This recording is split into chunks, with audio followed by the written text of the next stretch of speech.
교코는 30살이었고 행사 도우미로 일하고 있다. 인력 파견 회사에 소속되어 각종 행사에 파견되어 행사 진행을 돕는 일을 하고 있다. 그날은 하나야라는 큰 보석 판매 회사의 고객 사은 행사였다. 호텔 연회장에서 열린 그 행사에서 저녁 6시부터 2시간가량의 행사 진행을 도왔고 그 행사에 그 남자도 나왔다. 다캄이라고 하는 그 남자는 예전에도 다른 행사 때문에 종종 보았는데 잘생겼고 현재 혼자 살고 있다고 했다. 이혼했지만 자식은 없다고 했다. 교코는 그 행사장에 나타난 다카미를 보고 열심히 그의 눈에 띄려고 노력했다. 다행히 통성명은 했다. 행사가 끝나고 교코는 동료 에리와 함께 마지막으로 그 행사장을 나왔다. 나오면서 행사 도우미들의 대기실로 사용했던 호텔 객실 204호와 204호의 문을 잠그고 나왔고 열쇠는 호텔 프론트에 반납했다. 그런데 1층 라운지에서 다캄이라는 그 남자가 혼자 앉아 커피를 마시는 것을 교코는 보았다. 교코는 에리를 먼저 보낸 뒤 다카미 근처 테이블에 앉았다. 그리고 커피를 주문했는데 다카미와 눈이 마주쳤고 다카미와 합석을 한다. 다카미는 자신은 약 1시간 후에 여기서 만날 사람이 있다고 했고 그 남는 시간 동안 교코와 얘기를 하고 싶다고 했다. 3에서 40분 후에 누군가 다카미의 테이블로 왔고 다카미는 교코에게 호텔 근처의 카페로 가서 기다리라고 하고 다카미 자신은 곧 용무가 끝나면 그리로 가겠다고 한다. 교코는 다카미가 알려준 호텔 옆 그 카페에 가서 기다리고 있었는데 잠시 후 카페 손님들이 창밖으로 우르르 몰려갔고 창밖을 보니 호텔 앞에는 경찰차가 여러 대 출동해 있었다. 잠시 후 카페 프론트에서 교코라는 손님을 찾았다. 교코 앞으로 전화가 왔다고 해서 교코가 받아보니 다카미가 건 전화였다. 다카미는 그 호텔에서 사람이 죽은 것 같다면서 죽은 사람이 교코의 행사 동료였던 에리인 것 같다고 말한다. 그리고 오늘은 미안하지만 안 되겠고 다음에 만나자며 연락처를 가르쳐 준다. 교코는 그 호텔로 돌아왔고 메리가 죽었다는 말을 경찰에게 듣는다. 메리는 자신과 함께 행사장을 마무리하고 같이 나왔고 집으로 간다고 들었었다. 하지만 둘이서 문을 잠그고 나왔던 204 모객실에서 죽은 채로 발견되었다고 한이 의아했다. 메리는 9시 조금 넘어서 204 모객실에서 발견되었고 테이블 위에 엎드린 채 죽어 있었다. 테이블 위에는 약간 남은 병맥주와 유리잔이 있었다.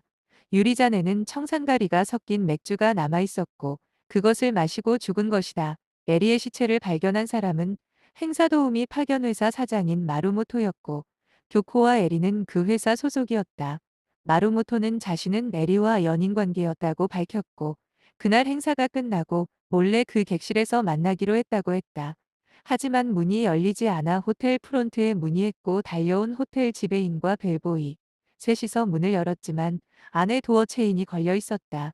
그 도어 체인을 끊어내기 위해 호텔 지배인은 잠시 후 펜치를 가져왔고 마루모토는 그 펜치로 도어 체인을 끊고 문을 열고 안으로 들어갔고 에리가 죽어 있는 것을 발견했다고 했다. 교코는 자신의 원룸 아파트 옆집에 새로 누군가 이사 온 것을 보았다. 그런데 그 새로 이사 온 사람은 메리 사망 사건으로 호텔에 조사하러 왔던 경찰이었다. 시바타라고 하는 그 젊은 형사는 이삿짐을 풀 시간도 없이 수사로 바쁜 것 같았다. 교코는 우연이지만 옆집에 경찰이 산다라는 생각에 안심했고 이사 온 기념으로 가끔씩 차도 대접하면서 시바타 형사에게서 수사에 대한 소식도 듣는다. 교코는 회사 사장 마루모토가 에리와 연인이라고 들었지만 교코가 알기로는 마루모토 사장은 여자친구가 있었고 행사 도우미 팀장인 요코였다. 마루모토가 요코와 에리에게 양다리를 걸치다가 이를 안 에리가 비관해서 자살했다라는 게 시바타 형사가 알려준 현재까지의 수사 내용이었다. 교코는 에리와 그렇게 친하지는 않았으므로 시바타의 말대로 믿을 수밖에 없었다. 하지만 교코도 뭔가 의아해했다. 얼마 후 다른 행사장에 도우미 일을 하고 있는데 교코에게 한 여자가 말을 건다. 이름이 유카리인 그녀는 그날 행사장에 도우미 일을 하러 온 것이었다. 그런데 유카리는 프리랜서로 행사 도우미 일을 하고 있어서 그날 교코는 그녀를 처음 보았는데 유카리는 내리와 몇 년 전부터 꽤 친한 동료였다고 했다. 그래서 유카리는 경찰의 수사 결과를 듣고 잘 믿기지가 않아서 자기 나름대로 사건에 대해 알아보고 있다고 했다. 유카리는 에리가 살던 고향인 나고야에도 장례식 때 갔다 왔고 에리의 부모님은 유카리에게 에리의 유품 중에 음악 CD며 레코드판이나 오디오 테이프들을 선물로 주었다고 했다. 그래서 요즘은 유카리는 그 음악 앨범들을 들으면서 지낸다고 했다. 어느 날 교코는 다카미에게 전화를 받았고 그와 저녁 식사를 했다. 교코는 다카미가 잘생기고 돈이 많아서 좋아했지만 다카미는 교코를 만날 때마다 에리 사건에 대해서 캐물었다. 그리고 다카미가 잠시 자리를 비웠을 때 걸려온 전화를 받았는데 어느 여자의 힘없는 목소리였고 다카미인 줄 알았는지 그녀는 보고 싶다는 말만 계속했다.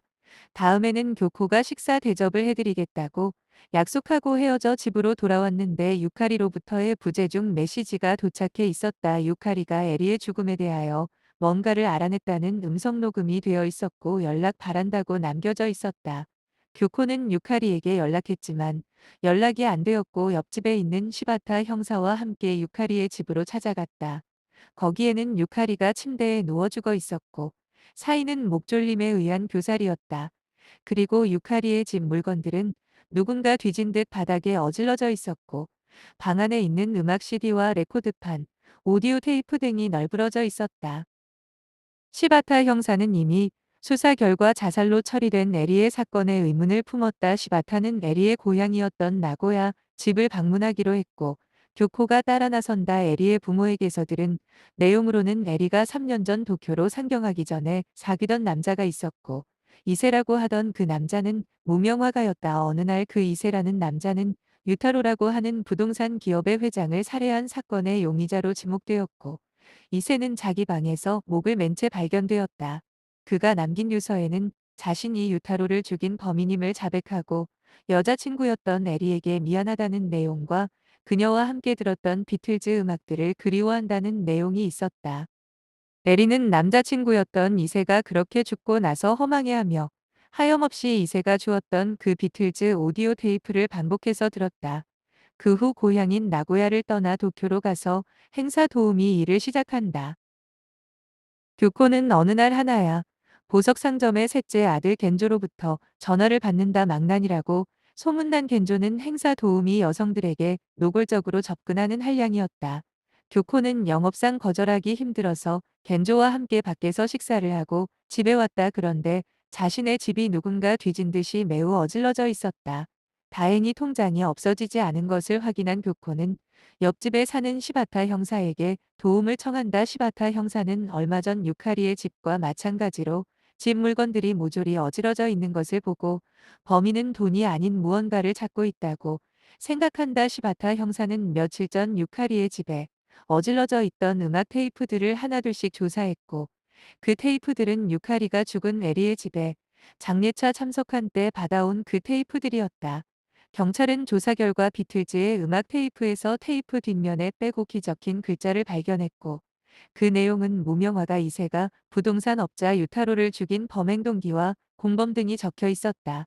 그것을 에리가 3년 전에 비틀즈 음악을 듣던 중 발견했고 그 공범들을 응징하러 도쿄로 상경한 것이었다. 그 비틀즈 음악 테이프 뒷면에 적힌 사람들은 하나야. 보석 상점의 셋째 아들 겐조와 행사도우미 파견회사 사장인 마루모토였다. 셋째 아들 겐조는 아버지 보석 가게를 물려받기 힘들 정도로 망나니 짓을 하다가 아버지의 눈밖에 났고 겐조는 돈이 필요했다. 하지만 아버지는 돈을 주지 않았다. 겐조는 젊었을 때 미국으로 유학을 갔다 왔는데 술과 마약에 찌들어 방탕한 생활을 하던 레이코라는 여성을 알았다. 그런데 그 여성을 나고야의 하나야 보석가게 지점에서 우연히 보았고 그 레이코는 유타로라는 거대 부동산 회사 사장의 딸인 것을 알게 된다.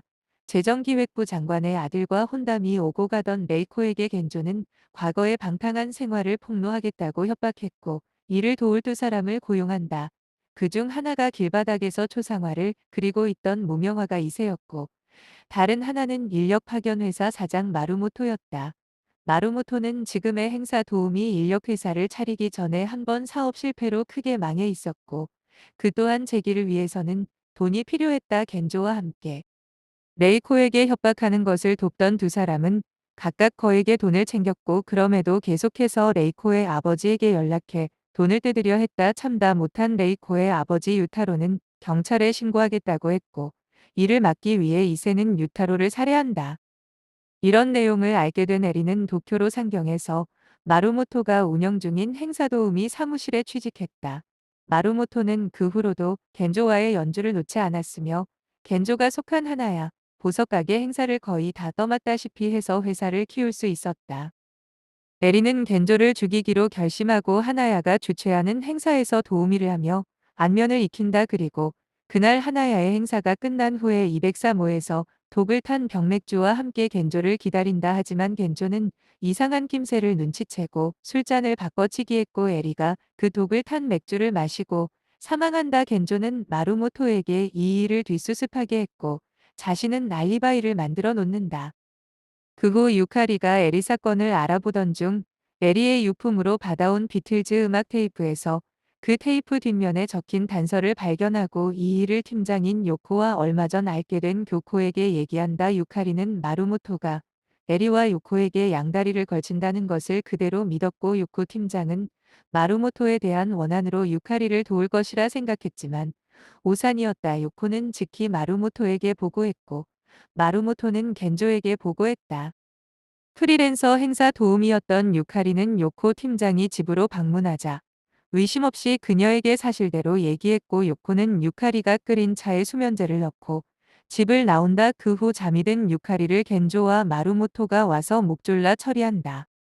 다카미가 교코를 만날 때마다 에리 사건에 대해 자세히 물은 것은 에리의 무명화가 남자친구에게 살해당한 부동산 업체 회장이 다카미의 큰아버지였기 때문이다. 그리고 사촌이었던 레이코는 다카미를 예전부터 좋아하고 있었고 아버지 유타로의 사망 후 정신이 이상해진 레이코는 가끔씩 다카미에게 전화를 했다. 다카미는 사건이 종결된 후 레이코를 찾아 나고야로 돌아갔고 교코는 다카미를 잊고 새로운 삶을 시작한다.